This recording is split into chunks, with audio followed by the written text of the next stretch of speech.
ವಂಚಕ ಶಿವಾನಂದ ನೀಲಣ್ಣನವರನ್ನ ಪೊಲೀಸರು ಬಂಧಿಸಿದ್ದಾರೆ. ಮಾಳಮಾರುತಿ ಪೊಲೀಸರಿಂದ ಎಫ್ಐಆರ್ ಆಧರಿಸಿ ಬಂಧಿಸಲಾಗಿದೆ. ಶಿವಾನಂದ ನೀಲಣ್ಣನವರನ್ನ ಪೊಲೀಸರು ವಶಕ್ಕೆ ಪಡೆದಿದ್ದಾರೆ. ಮಾಳಮಾರುತಿ ಪೊಲೀಸರು ಎಫ್ಐಆರ್ ಆಧರಿಸಿ ವಶಕ್ಕೆ ಪಡೆದು ವಿಚಾರಣೆ ನಡೆಸುತ್ತಿದ್ದಾರೆ. ಬಡ್ಡಿ ಆಸೆಯನ್ನು ತೋರಿಸಿ ನೂರಾರು ಕೋಟಿಯಷ್ಟು ವಂಚನೆಯನ್ನ ಎಸಗಿದ್ದಾನೆ ಈ ಶಿವಾನಂದ್. ನಿನ್ನೆ ಶಿವಂ ಅಸೋಸಿಯೇಟ್ಸ್ ಕಚೇರಿ ಮೇಲೆ ದಾಳಿ ಮಾಡಲಾಗಿತ್ತು. ಇವತ್ತು ಕಚೇರಿ ಮತ್ತು ಮನೆಯನ್ನ ಸೀಸ್ ಮಾಡಿದ್ರು ಪೊಲೀಸರು.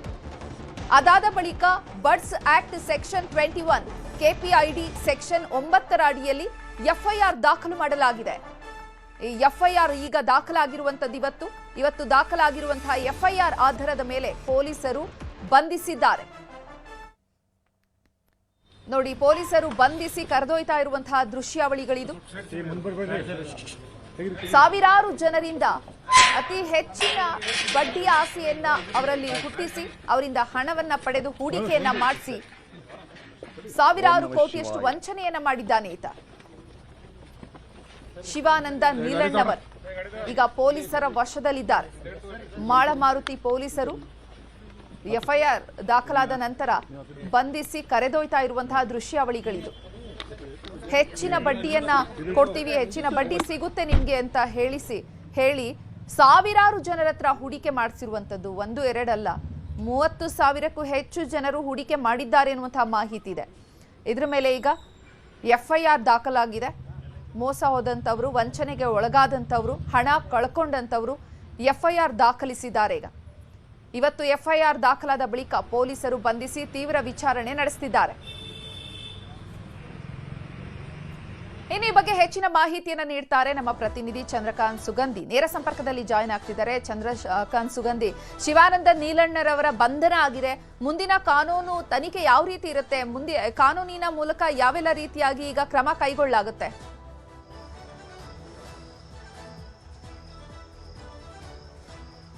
ಚೈತ್ರ, ಈಗ ಕೆಲವೇ ನಿಮಿಷಗಳ ಹಿಂದೆ ಬೆಳಗಾವಿಯ ಮಾಳಮಾರುತಿ ಪೊಲೀಸರು ಈ ಒಂದು ಶಿವಾನಂದ ನೀಲಣ್ಣವರನ್ನ ವಶಕ್ಕೆ ಪಡೆದು ಈಗ ಠಾಣೆಗೆ ಕರೆತಂದಿದ್ದಾರೆ. ಈಗ ಪೊಲೀಸ್ ಅಧಿಕಾರಿಗಳು ತೀವ್ರ ವಿಚಾರಣೆ ನಡೆಸುವಂತ ಸಾಧ್ಯತೆ ಇದೆ. ನಾನೀಗ ಮಾಳಮಾರುತಿ ಪೊಲೀಸ್ ಠಾಣೆಯ ಮುಂಭಾಗದಲ್ಲಿದ್ದೇನೆ. ನಿನ್ನೆ ಮಧ್ಯಾಹ್ನ ಸುಮಾರು 3:45 ವೇಳೆಗೆ ಶಿವಾನಂದ ನೀಲಣ್ಣವರಿಗೆ ಸೇರಿದಂತಹ ಒಂದು ಕಚೇರಿಯ ಮೇಲೆ ಪೊಲೀಸರು ಮತ್ತು ಸಹಕಾರಿ ಇಲಾಖೆ ಅಧಿಕಾರಿಗಳು ಹಾಗೇನೆ ಜಿಲ್ಲಾಧಿಕಾರಿಗಳ ಸೂಚನೆಯ ಮೇರೆಗೆ ಉಪವಿಭಾಗಾಧಿಕಾರಿ ಶ್ರವಣ ನಾಯಕ್ ಸೇರಿದಂತೆ ಎಲ್ಲ ಅಧಿಕಾರಿಗಳು ದಾಳಿಯನ್ನು ಮಾಡಿದ್ರು. ದಾಳಿ ವೇಳೆಯಲ್ಲಿ ಸಾವಿರಾರು ಕೋಟಿ ರೂಪಾಯಿ ಹಣ ವರ್ಗಾವಣೆ ಆಗಿರೋದು ಇನ್ನು ಖಚಿತಗೊಂಡಿದೆ. ಜೊತೆಗೆ ಇವರ ಬಳಿಯಲ್ಲಿ ಈಗ ಎಷ್ಟು ಹಣ ಇದೆ ಅನ್ನೋದ್ರ ಬಗ್ಗೆಯೂ ಕೂಡ ಪೊಲೀಸರು ಮಾಹಿತಿಯನ್ನು ಸಂಗ್ರಹಿಸಿದ್ದಾರೆ. ಸುಮಾರು 3,500ಕ್ಕೂ ಹೆಚ್ಚು ಜನ ಹಣವನ್ನ ಹೂಡಿಕೆ ಮಾಡಿದ್ರು. ಠೇವಣಿದಾರರಿಂದ ಸಂಗ್ರಹಿಸಿದ ಹಣವನ್ನ ಇವರು ದುರುಪಯೋಗ ಪಡಿಸಿಕೊಂಡಿದ್ದಾರೆ ಅಂತಕ್ಕಂಥ ಆರೋಪಗಳು ಕೇಳ್ತಾ ಇದೆ. ಈಗ ನಾನು ಪೊಲೀಸ್ ಠಾಣೆಯಲ್ಲಿ ನೋಡಬಹುದು, ಪೊಲೀಸರು ಶಿವಾನಂದ ನೀಲಣ್ಣವ್ರನ್ನ ಒಳಗಡೆ ವಿಚಾರಣೆಗೆ ಕರೆದುಕೊಂಡು ಹೋಗ್ತಕ್ಕಂಥ ದೃಶ್ಯಗಳು, ನೇರ ದೃಶ್ಯಗಳಿದು. ಇನ್ನು ಮಾಳಮಾರುತಿ ಇನ್ಸ್ಪೆಕ್ಟರ್ BR ಗಡ್ಡೇಕರ್ ಹಾಗೇನೆ ಮಾರ್ಕೆಟ್ ಉಪವಿಭಾಗಾಧಿಕಾರಿ ಸಂತೋಷ್ ಸತ್ನಾಯಕ್ ನೇತೃತ್ವದಲ್ಲಿ ಇವತ್ತು ವಶಕ್ಕೆ ಪಡೆಯಲಾಗಿದೆ. ಕೆಲವೇ ನಿಮಿಷಗಳ ಹಿಂದೆ ವಶಕ್ಕೆ ಪಡೆಯಲಾಗಿರ್ತಕ್ಕಂಥದ್ದು. ಇನ್ನೂ ತೀವ್ರ ವಿಚಾರಣೆ ನಡೆಸಲಾಗುತ್ತೆ ಮತ್ತು ಇವರು ಏನು ಹಣಕಾಸಿನ ವ್ಯವಹಾರ ಸಂಬಂಧಪಟ್ಟಂತೆ ಯಾವುದೇ RBI ಗೈಡ್ಲೈನ್ಸ್ಗಳನ್ನ ಫಾಲೋ ಮಾಡಿರಲಿಲ್ಲ ಅಂತಕ್ಕಂಥದ್ದು ಪೊಲೀಸ್ ತನಿಖೆಯಿಂದ ಗೊತ್ತಾಗಿದೆ. ಜಿಲ್ಲಾಧಿಕಾರಿಗಳು ಮೊಹಮ್ಮದ್ ರೋಷನ್ ಈ ಒಂದು ತನಿಖೆಗೆ ಆದೇಶವನ್ನು ಕೊಟ್ಟಿದ್ದರು. 24 ಗಂಟೆಗಳಲ್ಲಿ ಪರಿಶೀಲನೆ ಮಾಡಿ ವರದಿ ಕೊಡಿ ಅಂತ. ವರದಿ ಸಬ್ಮಿಟ್ ಆದ ಬಳಿಕ ಈಗ ವಶಕ್ಕೆ ಪಡೆಯಲಾಗಿದೆ. ಇನ್ನು ಕೆಲವು ಹೊತ್ತಿನ ಬಳಿಕ ಇವತ್ತು ಇಡೀ ದಿನ ವಿಚಾರಣೆಯನ್ನು ಒಳಪಡಿಸುವ ಸಾಧ್ಯತೆ ಇದೆ. ಜೊತೆಗೆ ಏನು ಅಂತಂದ್ರೆ ಈ ಒಂದು ಪ್ರಕರಣದಲ್ಲಿ CID ಕೂಡ ಎಂಟ್ರಿ ಆಗುವಂತಹ ಸಾಧ್ಯತೆ ಇದೆ. ಯಾಕಂದ್ರೆ ಇದು ಸಾವಿರಾರು ಕೋಟಿ ರೂಪಾಯಿ ವಂಚನೆ ಪ್ರಕರಣ ಆಗಿದ್ದರಿಂದ ಇದೊಂದು ದೊಡ್ಡ ಬೆಚ್ಚಿ ಬೀಳಿಸುವಂತಹ ವಿಚಾರವಾಗಿದೆ. ಒಂದು ಆಶ್ಚರ್ಯ ಘಟನೆ ಏನಂತಂದ್ರೆ ನಿನ್ನೆ 24 ಗಂಟೆಯಿಂದಲೂ ಕೂಡ ಶಿವಾನಂದ ನೀಲಣ್ಣವರನ್ನ ಪೊಲೀಸರು ವಿಚಾರಣೆ ಮಾಡ್ತಿದ್ದಾರೆ. ಆದ್ರೆ ಇದುವರೆಗೂ ಕೂಡ ಠೇವಣಿದಾರರು ಯಾರೊಬ್ರು ಕೂಡ FIR ದಾಖಲಿಸಲಿಕ್ಕೆ ಮುಂದೆ ಬಂದಿಲ್ಲ, ಅವರು ದೂರನ್ನ ದಾಖಲಿಸಿಲ್ಲ. ಈಗ ಪೊಲೀಸರು ಇಂಟೆಲಿಜೆನ್ಸ್ ಮೂಲಕ ಮಾಹಿತಿಯನ್ನು ಸಂಗ್ರಹಿಸಿ ಈ ಒಂದು ದಾಳಿಯನ್ನ ಮಾಡಿರ್ತಕ್ಕಂಥದ್ದು. ದಾಳಿಯಲ್ಲಿ ಏನು RBIನ ಯಾವುದೇ ಗೈಡ್ಲೈನ್ಸ್ಗಳನ್ನ ಫಾಲೋ ಮಾಡಿಲ್ಲ ಅಂತಕ್ಕಂಥದ್ದು ಪೊಲೀಸ್ ತನಿಖೆಯಲ್ಲಿ ಗೊತ್ತಾಗಿದೆ. ಪೊಲೀಸರು, ಸಹಕಾರಿ ಇಲಾಖೆ ಅಧಿಕಾರಿಗಳು, AC ಸೇರಿದಂತೆ ನಿನ್ನೆ ರಾತ್ರಿ 2 ಗಂಟೆ ಸುಮಾರಿಗೆ ನೀಲಣ್ಣವರವರಿಗೆ ಸೇರಿದ ಕಚೇರಿ, ಅಪಾರ್ಟ್ಮೆಂಟ್ ಹಾಗೇನೆ ಕಚೇರಿ, ಅಪಾರ್ಟ್ಮೆಂಟ್ ಮತ್ತು ಅವರ ಕಚೇರಿಗಳನ್ನ ಸೀಸ್ ಮಾಡಲಾಗಿತ್ತು. ಅಲ್ಲಿ ದಾಖಲೆ ಪತ್ರಗಳನ್ನು ಕೂಡ ವಶಕ್ಕೆ ಪಡೆದುಕೊಂಡಿರ್ತಕ್ಕಂಥದ್ದು. ಈಗ ದಾಖಲೆ ಪತ್ರಗಳ ಜೊತೆಗೆ ಎಲ್ಲವನ್ನು ಕೂಡ ಪೊಲೀಸರು ಪರಿಶೀಲನೆ ಮಾಡ್ತಿದ್ದಾರೆ. ಠೇವಣಿದಾರರಿಂದ ಸಂಗ್ರಹಿಸಿದ ಹಣವನ್ನು ಎಲ್ಲಿ ಹೂಡಿಕೆ ಮಾಡಿದ್ರು ಮತ್ತು ಆ ಹಣ ಎಷ್ಟು ಉಳಿದಿದೆ, ಇನ್ನುಳಿದ ಹಣ ಎಲ್ಲಿ ಹೋಗಿದೆ ಮತ್ತು ಠೇವಣಿದಾರರಿಗೆ ಇವರು ವಾಪಸ್ ಹೇಗೆ ಕೊಡ್ತಾ ಇದ್ರು ಅನ್ನತಕ್ಕಂಥ ಹಲವು ಅನುಮಾನಗಳು ಈಗ ಹುಟ್ಟಿಕೊಂಡಿರ್ತಕ್ಕಂಥದ್ದು. ಇವರು ಶಿವಾನಂದ ನೀಲಣ್ಣವರು ಮೂಲತಃ ಹುಬ್ಬಳ್ಳಿಯವರಾಗಿದ್ದು ಬೆಳಗಾವಿಯಲ್ಲಿ ಕಳೆದ ಅನೇಕ ವರ್ಷಗಳಿಂದ ಕೂಡ ಬಂದು ನೆಲೆಸಿದ್ರು. ಜೊತೆಗೆ ಇಲ್ಲಿ ಶೇರ್ ಮಾರ್ಕೆಟ್ ಮತ್ತು ಸೇರಿದಂತೆ ಅನೇಕ ವ್ಯವಹಾರಗಳಲ್ಲಿ ತೊಡಗಿಸಿಕೊಂಡಿದ್ರು. ಕೆಲ ವರ್ಷಗಳಿಂದ ಈ ಒಂದು ಶಿವಂ ಅಸೋಸಿಯೇಟ್ ನ ಸ್ಥಾಪನೆಯನ್ನ ಮಾಡಿಕೊಂಡು ಜನರಿಂದ ಹಣವನ್ನು ಸಂಗ್ರಹಿಸ್ತಾ ಇದ್ರು. ಸುಮಾರು 1 ಲಕ್ಷಕ್ಕೆ 3% ಬಡ್ಡಿ, 36% ಬಡ್ಡಿ ಅಂದ್ರೆ 3,000 ರೂಪಾಯಿದಷ್ಟು ಹಣ ಕೊಡ್ತಿದ್ರು ಅಂತಕ್ಕಂಥ ಮಾಹಿತಿ ಇದೆ. ಏನು ಅನೇಕರು ಕೂಡ ಅನೇಕರಿಗೆ ಇದುವರೆಗೂ ಕೂಡ ನಿಖರವಾಗಿ ಬಡ್ಡಿಯನ್ನು ಕೂಡ ಇವರು ಪಾವತಿಯನ್ನು ಮಾಡಿದ್ದಾರೆ. ನಿನ್ನೆ ಪೊಲೀಸ್ ತನಿಖೆ ನಡೆಸುತ್ತಿದ್ದ ವೇಳೆನೆ 5 ಲಕ್ಷ ರೂಪಾಯಿ ಠೇವಣಿಯನ್ನ ಕೆಲವು ಗ್ರಾಹಕರು ಇವರ ಅಕೌಂಟ್ಗೆ ಹಾಕಿರ್ತಕ್ಕಂಥದ್ದು. ಗ್ರಾಹಕರಿಗೆ ಇವತ್ತು ಶಿವಾನಂದ ನೀಲಣ್ಣವರು 24 ಗಂಟೆ ನಾನು ಹೊರಗಡೆ ಬರ್ತೇನೆ, ಇನ್ನು 2-3 ದಿನಗಳಲ್ಲಿ ಎಲ್ಲ ಸಂಕಷ್ಟಗಳು ಈಡೇರುತ್ತೆ ಮತ್ತು ಯಾರು ಕೂಡ ಆತಂಕಕ್ಕೊಳಗಾಗಬೇಡಿ ಅಂತಕ್ಕಂಥ ಒಂದು ಆಡಿಯೋ ಸಂದೇಶವನ್ನು ಕೂಡ ರವಾನೆ ಮಾಡಿದ್ರು. ಅಲ್ಲಿಂದ ಯಾರೊಬ್ರು ಕೂಡ ದೂರುದಾರರು ದೂರು ದಾಖಲಿಸಕ್ಕೆ ಮುಂದೆ ಬಂದಿರಲಿಲ್ಲ. ಜಿಲ್ಲಾಧಿಕಾರಿಗಳು ಮುಂದೊಂದು ದಿನ ಇದೊಂದು ದೊಡ್ಡ ಹಗರಣ ಆಗ್ಬೋದು ಅಂತಕ್ಕಂಥ ಮುನ್ಸೂಚನೆ ಹಿನ್ನೆಲೆಯಲ್ಲಿ ಈಗ FIR ಅನ್ನ ದಾಖಲು ಮಾಡಲಿ. FIR ದಾಖಲಾದ ಕೆಲ ಗಂಟೆಗಳಲ್ಲೇ ಶಿವಾನಂದ ನೀಲಣ್ಣವರನ್ನ ಅರೆಸ್ಟ್ ಮಾಡಿರ್ತಕ್ಕಂಥದ್ದು. ಈಗ ಈ ಪ್ರಕರಣವನ್ನ ಹೇಗೆಲ್ಲ ವಂಚನೆ ಮಾಡ್ತಿದ್ರು ಅನ್ನೋದ್ರ ಬಗ್ಗೆ ಮಾಹಿತಿಯನ್ನು ಕೂಡ ಸಂಗ್ರಹಣೆ ಮಾಡ್ತಿದ್ದಾರೆ. ಈಗ ತನಿಖೆ ಕೇವಲ ಇದು ಬೆಳಗಾವಿ ಸಹಕಾರಿ ಇಲಾಖೆ ಅಷ್ಟೇ ಅಲ್ಲದೆ CIDಗೂ ಕೂಡ ಹಸ್ತಾಂತರ ಆಗುವಂತಹ ಸಾಧ್ಯತೆ ಇದೆ. ಯಾಕಂದ್ರೆ ಬೆಳಗಾವಿಯಲ್ಲಿ ಹಿಂದೆ ರಾಣಿ ಚೆನ್ನಮ್ಮ ಆಗಿರ್ಬೋದು, ಹಾಗೇನೆ ಸಂಗೊಳ್ಳಿ ರಾಯಣ್ಣ ಬ್ಯಾಂಕ್ ವ್ಯವಹಾರಗಳು ನಡೆದಿತ್ತು. ಜೊತೆಗೆ ಏನು ಅಂತಂದ್ರೆ ಈಗ ಈ ಒಂದು ಶಿವಂ ಅಸೋಸಿಯೇಟ್ನ ಈ ಒಂದು ಹಗರಣ ಬಯಲಿಗೆ ಬಂದಿದೆ. ಇನ್ನು ಈ ಒಂದು ಹೂಡಿಕೆ ಸಾರ್ವಜನಿಕರಿಂದ ಸಂಗ್ರಹಿಸಿದ ಹಣ ಎಲ್ಲಿ ಹೂಡಿಕೆ ಮಾಡಿದ್ರು, ಈಗ ಹಣ ಎಷ್ಟಿದೆ ಅಂತಕ್ಕಂಥದ್ದು ಈಗ ತನಿಖೆ ನಡೆಸಬೇಕಿದೆ. ಯಾಕಂದ್ರೆ ಈಗ ಶಿವಾನಂದ ನೀಲಣ್ಣ ಅವರು ಸೇರಿದ ಆ್ಯಪ್ ಕೂಡ ಪೊಲೀಸರು ಸೀಸ್ ಮಾಡಿದ್ದಾರೆ. ಜೊತೆಗೆ ಏನು ಅಂತಂದ್ರೆ ಅವರಿಗೆ ಸೇರಿದಂತಹ ಮೊಬೈಲ್ ಆಗಿರ್ಬೋದು, ಕಚೇರಿ, ಅಪಾರ್ಟ್ಮೆಂಟ್ ಮತ್ತು ದಾಖಲೆ ಪತ್ರಗಳನ್ನೆಲ್ಲವನ್ನು ಕೂಡ ಈಗ ಸದ್ಯ ವಶಕ್ಕೆ ಪಡೆದು ಜಾಲಾಡ್ತಾ ಇದ್ದಾರೆ. ಇನ್ನು ಈ ಬಗ್ಗೆ ಏನು ಅಂತಂದ್ರೆ ಈ ಒಂದು ಶಿವಾನಂದ ನೀಲಣ್ಣ ಅವರು ದಾಳಿ ಸಂದರ್ಭದಲ್ಲಿ ಏನೆಲ್ಲ ಪತ್ತೆಯಾಗಿದೆ ಅನ್ನೋ ಬಗ್ಗೆ ನಾಳೆ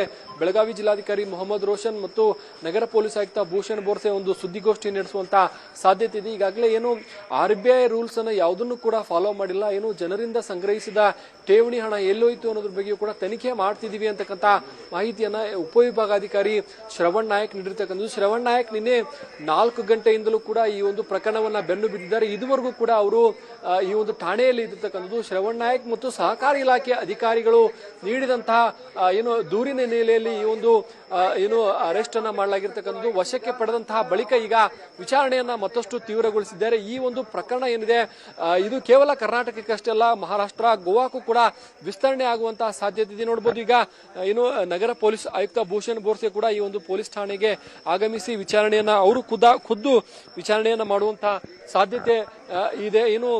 ಪ್ರಮುಖವಾಗಿ ಏನು ಅಂತಂದ್ರೆ ಶಿವಾನಂದ ನೀಲಣ್ಣ ಅವರು ಇತ್ತೀಚೆಗೆ ಬೆಳಗಾವಿಯಲ್ಲಿ ಒಂದು ಕಾರ್ಯಕ್ರಮವನ್ನು ಕೂಡ ಆಯೋಜನೆ ಮಾಡಿದ್ರು. ಆ ಸಂದರ್ಭದಲ್ಲಿ ಅವರು ಆಡಿದಂತಹ ಮಾತುಗಳು ಸಾಕಷ್ಟು ವೈರಲ್ ಆಗಿದ್ದು. ಈಗ ಇದೇ ಮೇ 17ರಂದು ಬೆಳಗಾವಿಯಲ್ಲಿ ಸ್ವಚ್ಛ ಬೆಳಗಾವಿ ಅಂತಕ್ಕಂಥ ಒಂದು ಬೃಹತ್ ಕಾರ್ಯಕ್ರಮವನ್ನು ಆಯೋಜನೆ ಮಾಡಕ್ಕೆ ಶಿವಾನಂದ ನೀಲಣ್ಣ ಮುಂದಾಗಿದ್ರು. 25,000ಕ್ಕೂ ಹೆಚ್ಚು ಜನರನ್ನ ಸೇರಿಸಿ ಬೆಳಗಾವಿಯನ್ನ ಕ್ಲೀನ್ ಮಾಡ್ತೇನೆ ಅಂತಕ್ಕಂಥ ಒಂದು ಅಭಿಯಾನವನ್ನ ನಡೆಸ್ತಾ ಇದ್ರು. ಈಗ ಶಿವಾನಂದ ನೀಲಣ್ಣ ಅವರ ಅರೆಸ್ಟ್ ಆಗಿದೆ. ಇದು ಸಾಕಷ್ಟು ಈಗ ಕುತೂಹಲ ಕಾರಣವಾಗಿರ್ತಕ್ಕಂಥದ್ದು. ಈಗ ಪೊಲೀಸ್ ಇನ್ಸ್ಪೆಕ್ಟರ್ ಚೇಂಬರ್ ನಲ್ಲಿ ನಗರ ಪೊಲೀಸ್ ಆಯುಕ್ತರು ಸೇರಿದಂತೆ ಎಲ್ಲರೂ ಕೂಡ ಒಂದು ಗುಪ್ತ ಸಭೆಯನ್ನ ಮಾಡ್ತಿದ್ದಾರೆ. ಅಲ್ಲಿಂದ ಈಗ ವಿಚಾರಣೆಗೂ ಕೂಡ ಮುಂದಾಗಿರ್ತಕ್ಕಂಥದ್ದು. ಒಟ್ಟು ಬೆಳಗಾವಿಯಲ್ಲಿ ಇವತ್ತು ನಿನ್ನೆಯಿಂದ ನಡೀತಕ್ಕಂತಹ ಈ ಒಂದು ಪ್ರಕರಣ ಈಗ ಬಂಧನದ ಹಂತಕ್ಕೆ ಬಂದು ನಿಂತಿರ್ತಕ್ಕಂಥದ್ದು. ಈಗ ಈ ಒಂದು ನಗರ ಪೊಲೀಸ್ ಆಯುಕ್ತರು ಠಾಣೆಯಿಂದ ಹೊರಗಡೆ ಬರ್ತಿದ್ದಾರೆ. ನಗರ ಪೊಲೀಸ್ ಆಯುಕ್ತರು ಏನ್ ಹೇಳ್ತಾರೆ ಅಂತ ಹೇಳಿ ಕೇಳೋಣ. ಸರ್ ಏನೇನು ದೂರ ಇದೆ?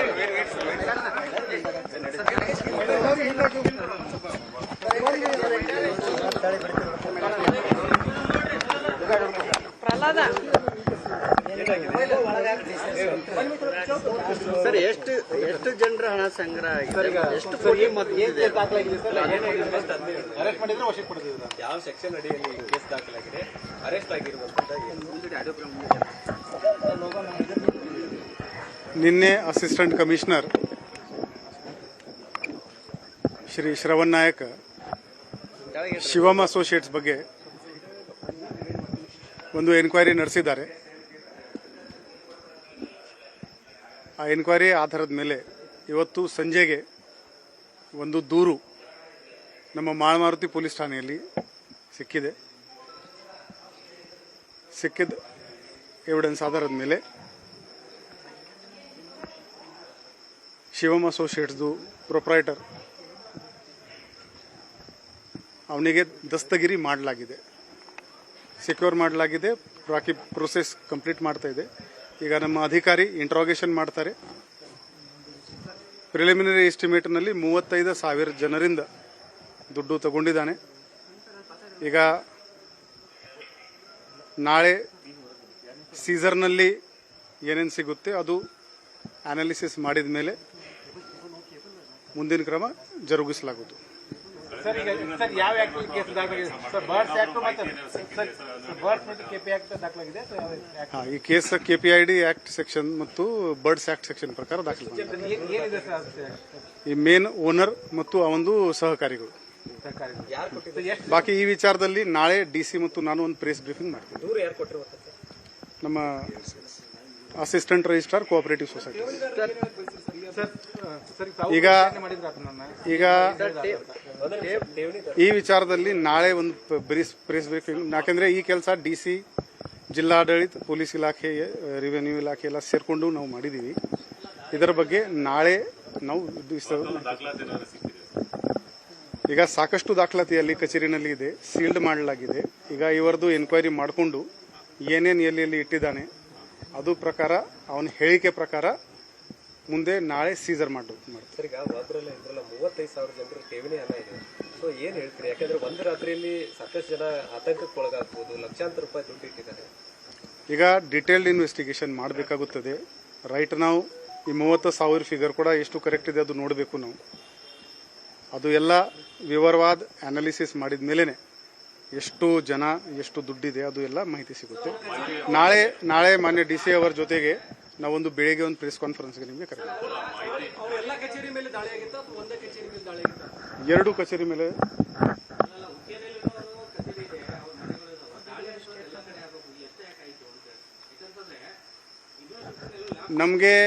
ನಮಗೆ ಎಷ್ಟು ಮಾಹಿತಿ ಇದೆ ಅದರ ಪ್ರಕಾರ ಕ್ರಮ ಜರುಗಿಸಲಾಗಿದೆ. ಕೇಳು ಬಂದಿದೆ ಅಂತ ಬೇರೆ ವಿಚಾರ ಇರುತ್ತೆ. ಪಕ್ಕಾ ಇನ್ಫಾರ್ಮೇಶನ್ ಮಹಾರಾಷ್ಟ್ರದಲ್ಲಿ ಇದೆ ಅಂತ ನಾವು ಕೇಳಿದ ಮೇಲೆ ಒಂದು ಅಡ್ರೆಸ್ ಇಲ್ಲ, ಪುಣೆನಲ್ಲಿ ಕಚೇರಿ ಇದೆ ನಾವು ಚೆಕ್ ಮಾಡಿದ ಮೇಲೆ ಒಂದು ಅಡ್ರೆಸ್ ಇಲ್ಲ. ಸೊ ಕೇಳಿ ಮೇಲೆ ಕೆಲಸ ಮಾಡೋಕ್ಕೆ ಆಗಲ್ಲ. ಏನೇನು ಮಾಹಿತಿ ಬರ್ತಾ ಇದೆ ಸಿಗ್ತಾ ಇದೆ ಅದರ ಮೇಲೆ ಕ್ರಮ ಜರುಗಿಸಲಾಗುತ್ತೆ. Thank you. ನಾಳೆ ಪ್ರೆಸ್ ಸರಿ ಚೈತ್ರ, ಇದಿಷ್ಟು ಏನಂದ್ರೆ ನಗರ ಪೊಲೀಸ್ ಆಯುಕ್ತ ಭೂಷಣ್ ಬೋರ್ಸ್ ಹೇಳ್ತಕ್ಕಂಥದ್ದು. ಈಗ ಸದ್ಯ 35,000ಕ್ಕೂ ಹೆಚ್ಚು ಜನ ವಂಚನೆಗೊಳಗಾಗಿದ್ದಾರೆ ಅಂತಕ್ಕಂಥದ್ದು ಅವರ ಹೇಳಿಕೆಯಾಗಿದೆ. ನಾಳೆ ಜಿಲ್ಲಾಧಿಕಾರಿ ಮೊಹಮ್ಮದ್ ರೋಷನ್ ಜೊತೆ ಸೇರಿ ಒಂದು ಪತ್ರಿಕಾಗೋಷ್ಠಿಯನ್ನ ಮಾಡ್ತೀನಿ ಅಂತ ಹೇಳಿ ಕೂಡ ಈಗ ನಗರ ಪೊಲೀಸ್ ಆಯುಕ್ತರು ಒಂದು ಹೇಳಿಕೆಯನ್ನು ಕೊಟ್ಟಿರತಕ್ಕಂಥದ್ದು. ಶಿವಾನಂದ ನೀಲಣ್ಣ ಅವರು ಸೇರಿದಂತಹ ಕಚೇರಿಗಳಾಗಿರ್ಬೋದು ಮತ್ತು ಮನೆಗಳ ಮೇಲೆ ದಾಳಿಯನ್ನ ಮಾಡಲಾಗಿತ್ತು. ಏನು ಅವ್ರ ಕಚೇರಿ ಪುಣೆಯಲ್ಲಿದೆ, ಹುಕ್ಕೇರಿಲಿದೆ ಅಂತೇಳಿ ಅನೇಕ ವದಂತಿಗಳಿದೆ. ಆದರೆ ಅದು ನಿಜವಾಗ್ಲೂ ಕೂಡ ಯಾವುದೂ ಇಲ್ಲ, ನಾವು ಎಲ್ಲ ಕಡೆಗೂ ಕೂಡ ಜಾಲಾಡಿದೀವಿ ಅಂತಕ್ಕಂಥದ್ದು ಈಗ ನಗರ ಪೊಲೀಸ್ ಆಯುಕ್ತರು ಇನ್ನು ಸುದ್ದಿಗೋಷ್ಠಿ ನಡೆಸಿ ಇಲ್ಲಿಂದ ವಾಪಸ್ ಹೋಗುವಂತ ಹಂತದಲ್ಲಿದ್ದಾರೆ. ಇನ್ನು ಪ್ರಮುಖವಾಗಿ ಏನು ಅಂತಂದ್ರೆ ಬೆಳಗಾವಿ ಅಷ್ಟೇ ಅಲ್ಲ, 2 ಕಡೆಗಳಲ್ಲಿ ಏನು ಇತ್ತೀಚೆಗೆ ಏನು ಪುಣೆದಲ್ಲಿ ಒಂದು ಕೂಡ ಕಾರ್ಯಕ್ರಮ ಮಾಡಿದ್ರು. ಜೊತೆಗೆ ಏನು ಅಂತಂದ್ರೆ ಕಡೂರಿನಲ್ಲಿ ಹೇಳಿದಂತಹ ಮಾತುಗಳು ಸಾಮಾಜಿಕ ಜಾಲತಾಣದಲ್ಲಿ ಕೂಡ ಸಾಕಷ್ಟು ವೈರಲ್ ಆಗಿತ್ತು. ನನ್ನ ಬಳಿ 15,000 ಗನ್ಗಳಿದೆ ಅಂತ ಹೇಳಿ ಶಿವಾನಂದ ನೀಲಣ್ಣವರು ಒಂದು ಭಾಷಣವನ್ನು ಮಾಡಿದ್ರು. ಅದು ಸಾಕಷ್ಟು ಸಾಮಾಜಿಕ ಜಾಲತಾಣಗಳಲ್ಲಿ ವೈರಲ್ ಆಗಿತ್ತು. ಜೊತೆಗೆ ಏನು ಅಂತಂದ್ರೆ ನಾನು ಮನಸ್ಸು ಮಾಡಿದ್ರೆ ಮುಖ್ಯಮಂತ್ರಿ ಆಗ್ತೀನಿ ಅಂತಕ್ಕಂಥ ಮಾತುಗಳನ್ನು ಕೂಡ ಆಡಿದ್ದು. ಈಗ ಇನ್ನು ಮೇ 17ಕ್ಕೆ ಬೆಳಗಾವಿಯಲ್ಲಿ ಒಂದು ಸ್ವಚ್ಛ ಬೆಳಗಾವಿ ಅಂತಕ್ಕಂಥ ಒಂದು ಕಾರ್ಯಕ್ರಮ ಕೂಡ ನಡೀತಿದ್ದು. ಅದಕ್ಕೂ ಮೊದಲೇ ಈಗ ಶಿವಾನಂದ ನೀಲಣ್ಣವರ್ ಅರೆಸ್ಟ್ ಆಗಿದೆ. ಚೈತ್ರ, ಧನ್ಯವಾದ ಚಂದ್ರಕಾಂತ್ ಸುಗಂಧಿ ತಮ್ಮೆಲ್ಲ ಮಾಹಿತಿಗಾಗಿ. ಕಮಿಷನರ್ ಭೂಷಣ್ ಅವರು ಮಾತಾಡಿದ್ರು, ಹೇಳ್ತಾ ಇದ್ರು ಏನೆಲ್ಲ ಮಾಹಿತಿಗಳು ಲಭ್ಯವಾಗ್ತಾ ಇದೆ, ಆ ಮಾಹಿತಿಗಳ ಆಧಾರದ ಮೇಲೆ ನಾವು ತನಿಖೆಯನ್ನ ಮಾಡ್ತಾ ಇದ್ದೇವೆ. ಶಿವಾನಂದ ನೀಲಣ್ಣನವರನ್ನ ಬಂಧನ ಆಗಿದೆ, FIR ದಾಖಲಾಗಿದೆ. ಅವರನ್ನ ವಿಚಾರಣೆಗೊಳಪಡಿಸಿ ಅವ್ರು ಏನೆಲ್ಲ ಮಾಹಿತಿಗಳನ್ನ ನೀಡ್ತಾರೆ ಅನ್ನೋದ್ರ ಮೇಲೆ, ಅವರೆಲ್ಲ ಎಲ್ಲೆಲ್ಲಿ ಇನ್ವೆಸ್ಟ್ ಮಾಡಿದ್ದಾರೆ, ಯಾವ ರೀತಿ ಹಣವನ್ನ ಇನ್ವೆಸ್ಟ್ ಮಾಡಿಸ್ಕೊಂಡ್ರು, ಇವ್ರು ಯಾವ ರೀತಿ ಆ ಹಣವನ್ನ ಎಲ್ಲೆಲ್ಲಿ ಇಟ್ಟಿದ್ದಾರೆ, ಅದನ್ನೆಲ್ಲ ವಿಚಾರಣೆಯ ನಂತರ ಮಾಹಿತಿಯನ್ನ ನೀಡ್ತೀವಿ ಅಂತ ಹೇಳಿದ್ದಾರೆ. ಶಿವಮ್ ಅಸೋಸಿಯೇಟ್ ಕಚೇರಿ ಮೇಲೆ ಕೂಡ ದಾಳಿಯನ್ನ ಮಾಡಿದ್ದೀವಿ, ಮನೆ ಮತ್ತೆ ಕಚೇರಿಯನ್ನ ಸೀಸ್ ಮಾಡಲಾಗಿದೆ ಮತ್ತು ಬರ್ಡ್ಸ್ ಆಕ್ಟ್ ಸೆಕ್ಷನ್ಗಳ ಅಡಿಯಲ್ಲಿ ವಿಚಾರಣೆ ನಡೀತಾ ಇದೆ ಅಂತ ಕಮಿಷನರ್ ಭೂಷಣ್ ಅವರು ಕೂಡ ಹೇಳ್ತಾ ಇದ್ರು.